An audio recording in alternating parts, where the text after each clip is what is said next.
Let's set the record straight. You and me, we ain't nothing alike. Let's set the record straight. Those words you say, they hold no weight, they like. Let's set the record straight. You'll never break the man before your eyes. Hello everyone, welcome back to another Diecast review. Now, for the first time in a very long time, NASCAR, the Cup Series, went to dirt racing, and it was at Bristol. So in kind of a, not really, maybe like a celebration or like a promotion, maybe? No. What am I trying to say? Advertise? No, not an advertisement. To sort of honor it, I guess, Busch came out with this paint scheme for Kevin Harvick for the dirt race. Now, this paint scheme is incredible, and this is why we love Kevin Harvick's sponsor. Because Busch does crazy stuff like this. We've had amazing paint schemes before. We've had like the Red's Apple L paint scheme. Beautiful paint scheme. We've had stuff like the Millennial, Gen Z stuff. Just paint schemes that are just kind of out of nowhere, but they are like amazing. And this one fits that dirt race. And it was actually kind of cool because there wasn't really a lot of dirt on the cars. They had to like wash it down and whatnot. So, I mean, technically, this is more of a muddy paint scheme instead of like a dirty paint scheme. But this is the Busch dirt can or car? No, Busch. There you go, Busch. Busch dirt car is the name of this paint scheme. And it's just simply amazing. I mean, it's like, we are so lucky to have Busch Light as a sponsor because, again, the paint schemes are just phenomenal. Easily the best company to make the paint schemes in current time. But anyway, this is the Kevin Harvick Busch dirt car, and we are going to get this bad boy out of the box and see what we got for detail. I think this is on a base, and I will not be taking it off because I don't really have a use for it.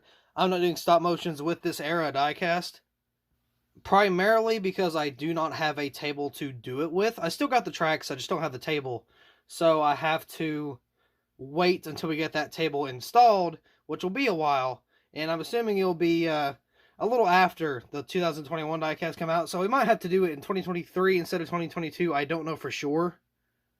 It just depends on how everything lines up. But anyway, let's get this diecast out of the box. I almost said bad boy and diecast, and I kind of flipped between each one. I didn't know what to say. But yeah, so a limited adult collectible. That means, it's a Busch sponsor, beer sponsor in general, and it's going to have the base on it. I think the Brad is the same way. Yeah, the Brad Keselowski Keystone is also the same. So for both of these, we're not going to take it out of the box. These are more for the collection. But once again, let's get into this diecast review.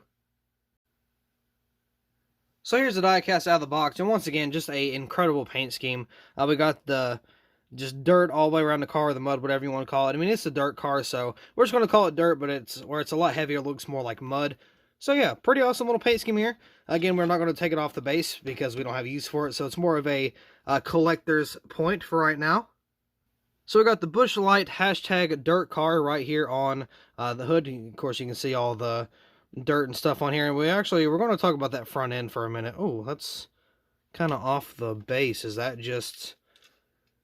Yeah, it's off the base. It's drilled sideways. That's interesting. But anyway, we will talk about the front end a little bit because that is kind of important. So right here we got the... Ooh. Do you see that? Like in the name banner, there's like a K and an I on both sides of the Harvick. So it looked like it was a failed print a couple times, and then they finally got it to print. So, I don't know, it's kind of weird. I've never seen that before. So that's kind of interesting. We got the two Ford logos on each side, of course. Got the number 4 right here on the roof. Got some more mud behind that.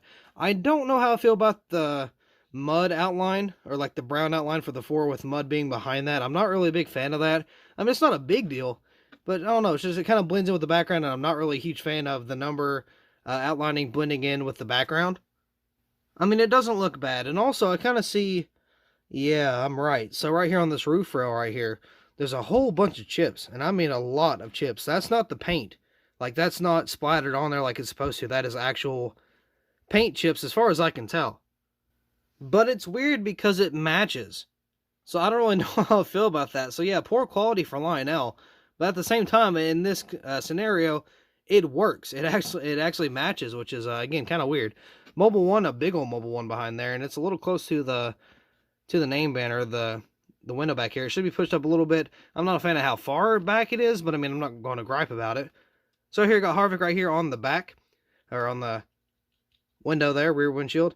Busch Light on the deck lid with a black spoiler. If I can keep it up. Got Dirt right there on the back. So it's kind of like the whole Got Milk thing, but it's Got Dirt. Of course, you got Busch Light beside there. Mobile 1, the Michigan Ford license plate, got the number 4 right there. Over on this side, I got the hashtag Busch Dirt car, got Hunt Brothers Pizza, Jimmy John's and Haas, got the Busch can right there, which is on a mount of dirt. That looks pretty cool. Mobile 1, which looks a little misprinted. Kevin Harvick, Ford, Mobile 1, Haas, Hunt Brothers Pizza, and don't know what that is. Why can't I tell what that is? Is that Rush? Rush Truck Centers? I'm not sure. I don't know what that one is. I got the number 4 right there, which looks a little low. So there's a few defects on here. But is it like the other way on that side? Yeah, okay. They're both kind of low. Unless it's just how that skirt lies down. It kind of makes it look a little lower.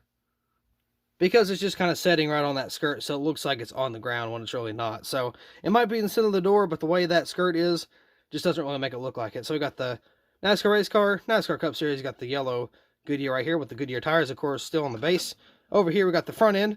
This is what I wanted to talk about.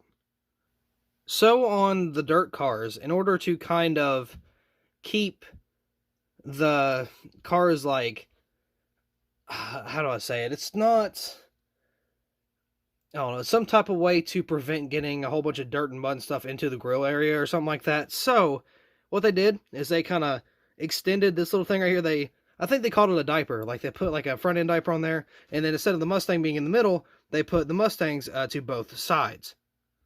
And I do believe this is the first one that was produced like this. And I believe the Joey Logano is getting released in the 164. I don't know for sure. But if it is, it should have that same very thing. And I believe this side is the same as the other. But for the front end, once again, I have done that type of customization to my Joey Logano dirt wins. I don't have one for myself, but I'm pretty sure I've made 3 of them. One was to a guy on Instagram by the name of Nicholas, and I think the other 2 was sold on eBay. I don't know for sure, but I'm pretty sure I made like 3 of them. Not only that, I've made some couple other dirt cars. Like I made the Chase Briscoe race version. I've made, what else did I make? I made somebody else. I think I made like 3 different, Ryan Blaney. I made Ryan Blaney, I almost said Clint Boyer, not Clint Boyer. Chase Briscoe, I made the Logano win, and I'm about to make the Freightliner paint scheme from Kyle Larson. Don't worry, it's not the Gold Series. It will be a decal because they have not released it for the Authentics line just yet. The only way you can get it is in the 4-pack for the Hendrick and the single release for the Larson. So that's the only way you can get them. I do have both of those, so I'm not going to ruin any of them. I'm going to just repaint re-decal a car and just do it that way. Actually, fun fact, I've already made one just because it was an early Kyle Larson diecast. It was a simple scheme. It was black. It didn't have to match really anything. So I made one and threw it on eBay, and it ended up selling. So if I knew I was going to do a custom with it later on down the road, I would have just kept it for the custom and not wasted my time by doing another one. But I mean, hey, you live and you learn, not a big deal.